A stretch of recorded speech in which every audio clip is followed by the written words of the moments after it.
Okay, so now since I finished with the front brake, I've already started on the rear brakes by removing the calipers. So that's all ready to go. I'll be removing those posts as well. Obviously I've got the wheel off, and I've already taken the XT combination shifter brake off, and I slid my new shifter into place. I'm getting ready to get that set up. So the next thing I'm going to tackle before I go any further is probably the cluster and the shift over to the wheel set. Okay. When you're removing and replacing a gear cluster on the rear hub, you really can't do it without the correct tools. This is a tool that came in my performance toolkit, and you can see that the splines there are going to match up, and then the post will keep it all centered by going right into the axle. Fits really good and snug.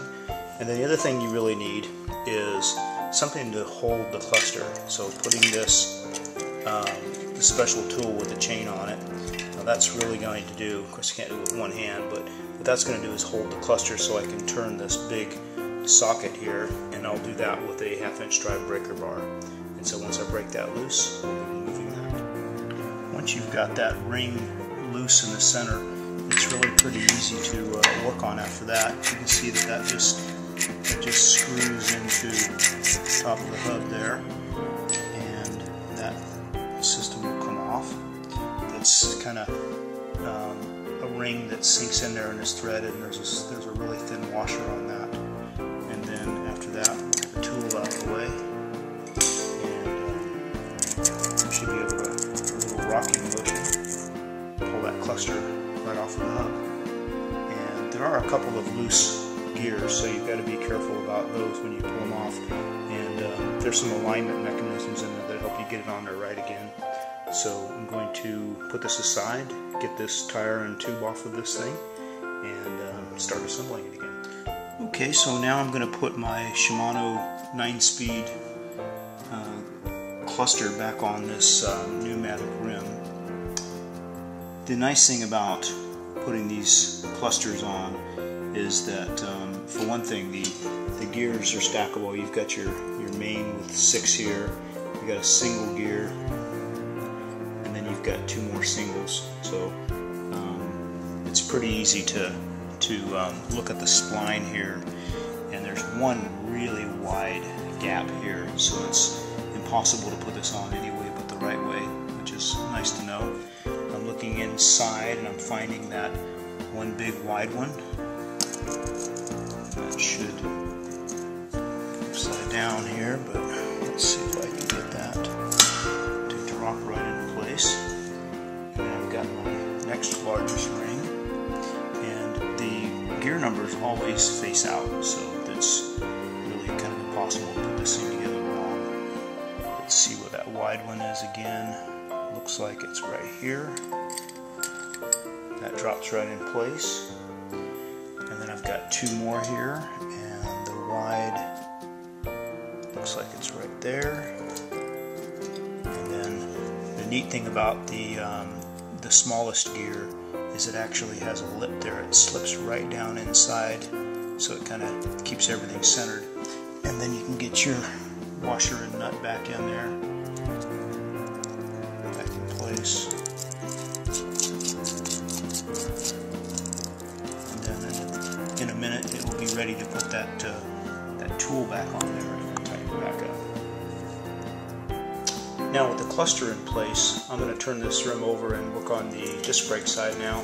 And what I'm going to do is, the rim manufacturer shipped with these little protective cups in the package. These are great to help protect when you're working on something. So I'll slip that in there and then flip it over and put it down like that. It was in this side protecting this axle as I was working on the cluster. So it really is good to protect your parts. And so now it's time for the Avid back disc, along with the series of bolts and stuff. And again, they gave me a nice free tool here, which I'm going to opt to use my nut driver with my Torx bit in it, which is going to make it a lot easier. It's a great investment to have a tool set like that. Now I've got the disc all mounted, torqued down, and ready to go back over to the frame and start working on the caliper. Next I'll be mounting the back caliper, and this will require the black bracket that came with the brake. Now the front brake, I actually removed that because it had the mounting on the fork already.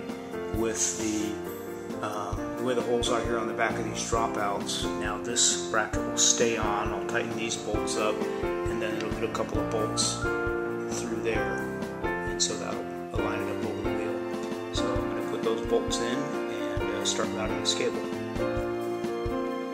Okay, it's time to take care of this shifting cable for the rotarator, so I'm going to snip this off near the protection cup there and slip it out of the casing. I'll try to reuse this casing if I can, and just route the wire all the way up to where the shifter is, and then I'll be able to get the old Shimano cluster, the XT cluster, out of the way and off the bike, and proceed with that. And as soon as I get the cable back in place, I'll be able to slip the wheel back in.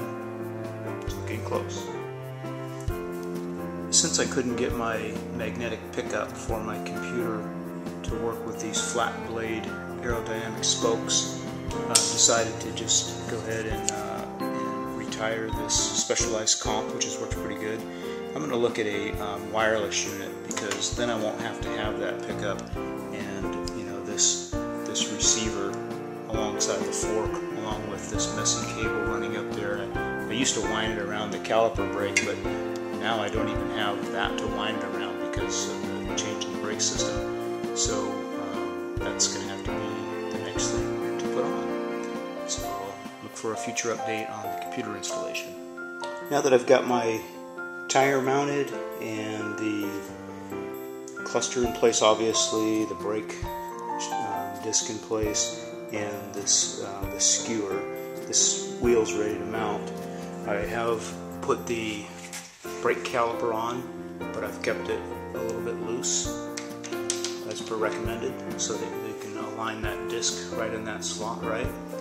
And I'm ready to put this wheel on and get a little bit closer to finishing. Well, this project is complete. We've got new Shimano Dior XT shifters with the Elixir, Avid Elixir R hydraulic disc brakes. There's the drum and the caliper set up in the front. And all that's left is to test ride this thing and finish tightening up a few things. There's a view of the rear. Looks pretty clean. That's so much nicer looking than the caliper brakes. The only thing is with this frame, I'm not even sure that I can get these posts off the back. I tried to loosening them, but it doesn't seem to be just bolted in like the front ones were. So I'm not sure what I'm going to do with that yet.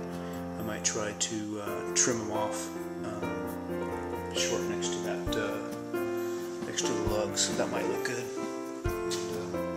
There's another view of the shifter, XT independent shifters, M770s, and the Elixir R Avid hydraulic disc brakes. So I'm taking it out for a test ride so I can get everything adjusted right. It already shifts good. Just want to get the bar ends positioned and tighten those up and make sure that my levers and shifters don't move on me when I start using them. Get ready for a ride tomorrow.